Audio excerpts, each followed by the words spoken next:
bold and brave.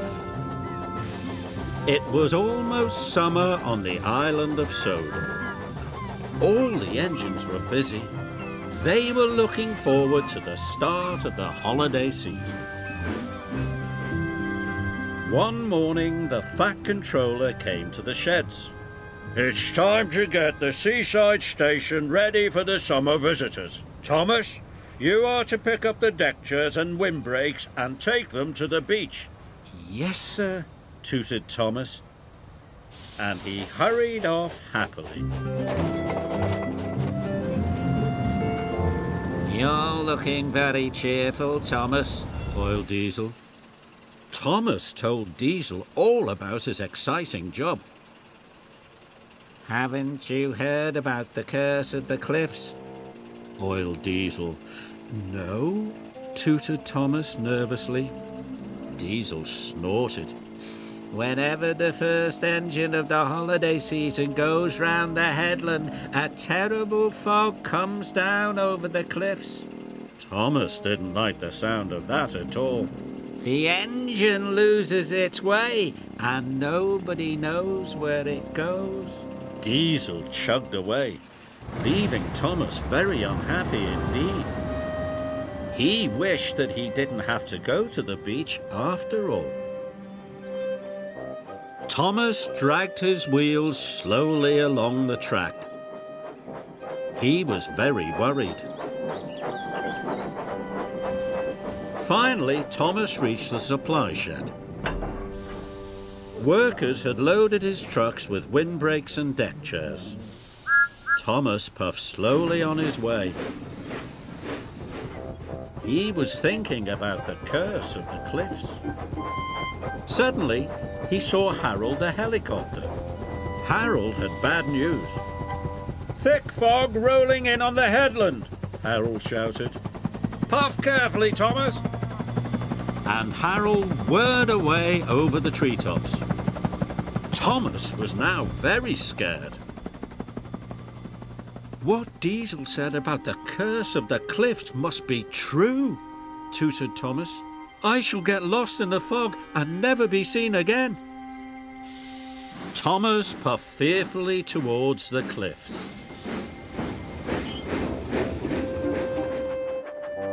Thomas was approaching a tunnel when he saw Ben. Ben looked unhappy. "What's the matter?" asked Thomas kindly. "I was enjoying myself until I met Diesel," said Ben unhappily. "He told me a monster lives in this tunnel. Now I'm too scared to go through." "I'm sure Diesel can't be right about the monster," Thomas said. "Why don't I go into the tunnel first?" he said. "Then you can follow me." Thomas puffed slowly into the tunnel. He heard a strange noise. "Must be brave, must be brave," he told himself. Thomas was determined not to show Ben he was frightened. He screwed up his courage and puffed slowly on. Then the noise grew louder and louder.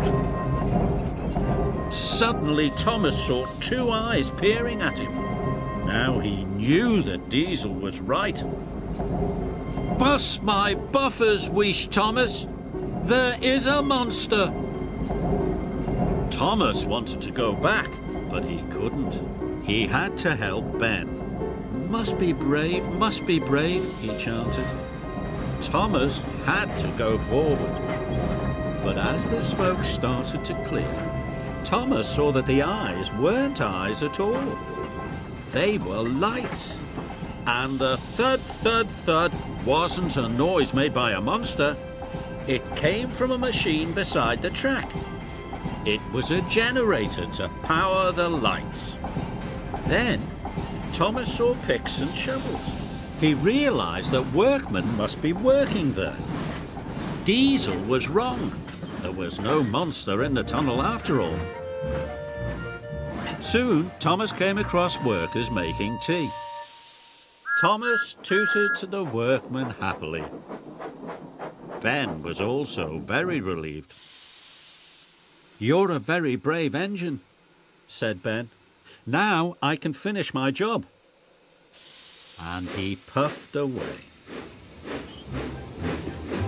Thomas was happy to help Ben. Then he remembered that he still had to get to the beach. And he remembered Diesel's warning about the curse of the cliffs.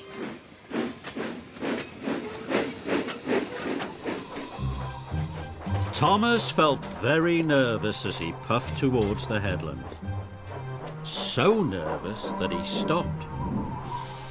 "I can't go any further," Thomas tooted, and he began to reverse away from the cliffs.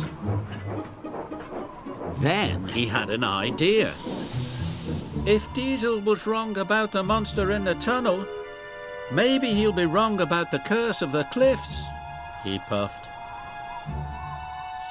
He started to go forward again. "I'm not afraid, I'm not afraid," he chuffed as he steamed carefully through the mist.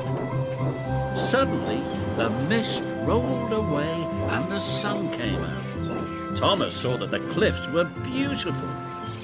"Diesel just wanted to frighten me," Thomas whistled. Soon the seaside station was up ahead. At last, Thomas reached the station on the other side of the headland. Thomas knew that soon the beach would be filled with happy holidaymakers. "I should not have believed what Diesel said about the curse of the cliffs," wheezed Thomas. In future, Thomas decided he would believe in himself.